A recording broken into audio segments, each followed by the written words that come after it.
what are some of the perceptions about renewable energy use, and how much do consumers know about renewable energy, and what do they think about businesses using it? 55% of consumers would like companies to increase their use of renewable energy. So it's high. It's a pretty high number, and I think that will continue to go up. 54% of consumers report that knowing a company is mindful of its impact on the environment and society makes them more likely to buy a product or service.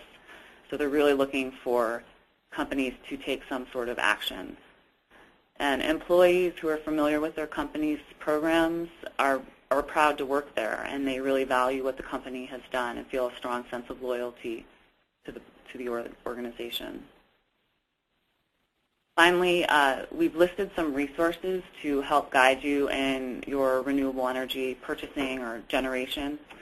Our website has quite a bit of information about the programs we talked about today, as well as where you can purchase Greenie certified renewable energy, and you can determine by region or by source. The Resource Solutions website has recent papers and studies that we've published, including the one that we've referenced in this presentation.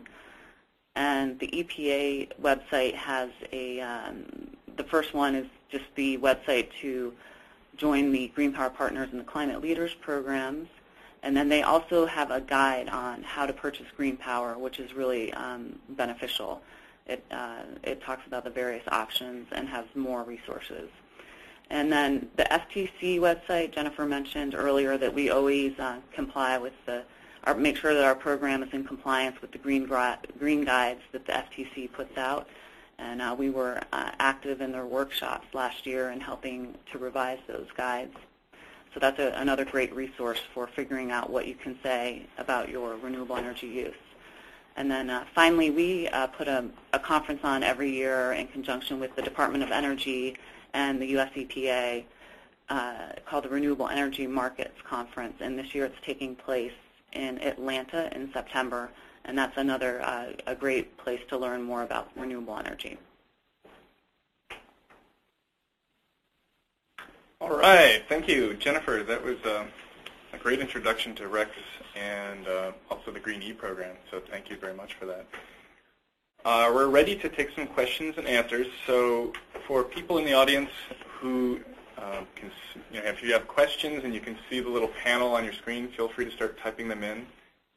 We received a couple during the presentation, which was great, and so we'll get to those. And also we had a few that came in before the presentation. I thought we might start there, and then whichever of you would like to take this first one is fine.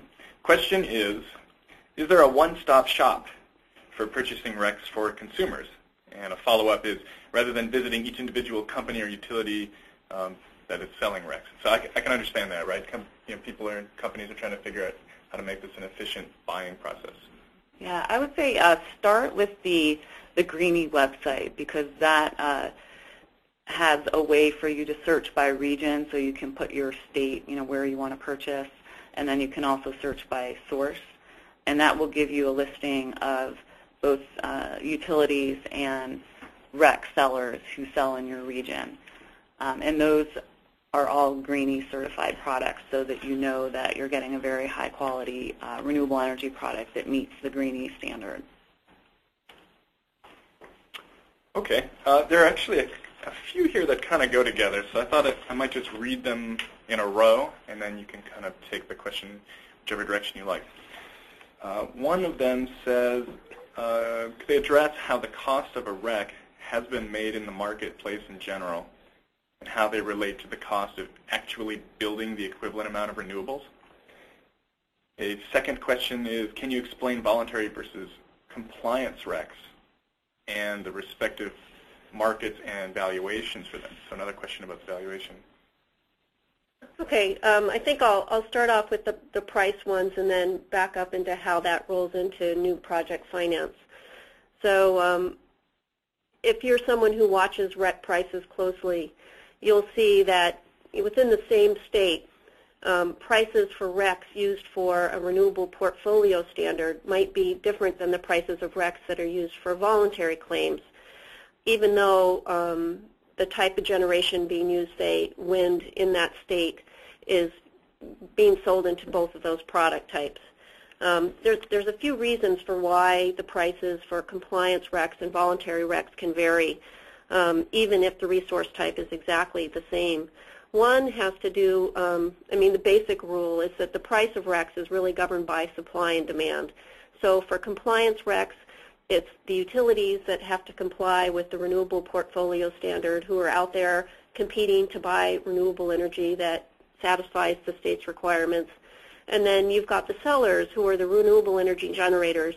Many states' RPSs have restrictions on the type of renewable energy that can be used for the RPS. For example, they might require that the renewable generator be built after a certain date, or that it's located within the boundary of that state or within that state or neighboring states, or if it's in a neighboring state that it wheels its electricity into the state that has the renewable portfolio standard.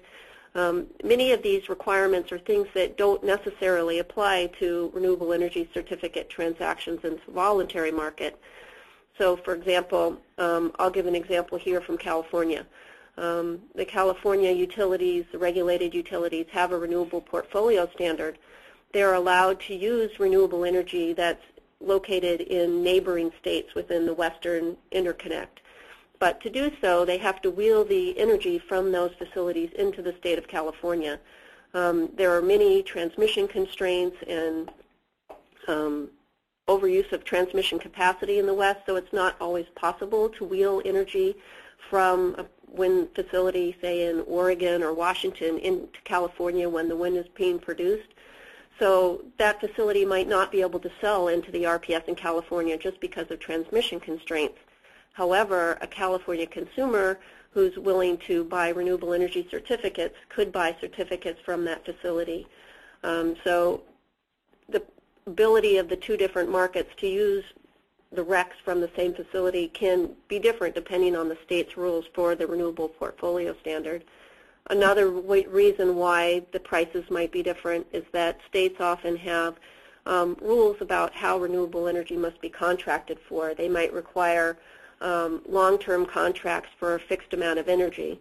So if a renewable energy facility has a long-term contract with the RPS to sell to a utility, and there's a particularly good wind month and they produce more energy than they expected, they could have some excess energy that the utilities are precluded from buying because of contract requirements. And in that case, that renewable energy can be sold into the voluntary market. So how do prices flow back up into project finance? I think that was the other part of the question. In general, these days when renewable energy developers are developing out their project finance documents before they do project development, they are estimating what they think they're going to get for the different revenue streams for the facility.